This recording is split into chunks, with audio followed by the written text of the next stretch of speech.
Good Friday రోజున యేసు శిలువపై మరణించాడు. ఆదివారం ఆయన పునరుత్థానమయ్యాడు.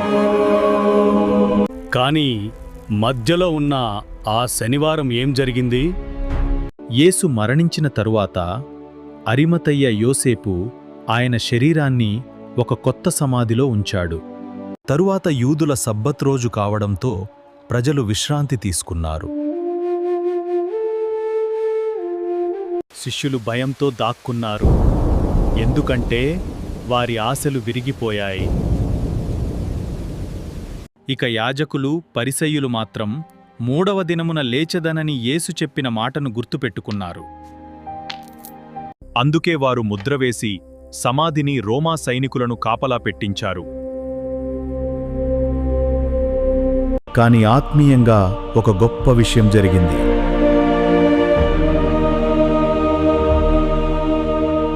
యేసు ఆత్మలో వెళ్లి బంధింపబడిన ఆత్మలకు సువార్త ప్రకటించాడు అని చెబుతుంది.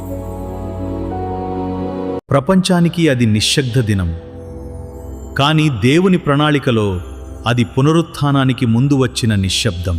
అందుకే క్రైస్తవ సంప్రదాయంలో ఈ రోజును హోలీ సాటర్డే అంటారు.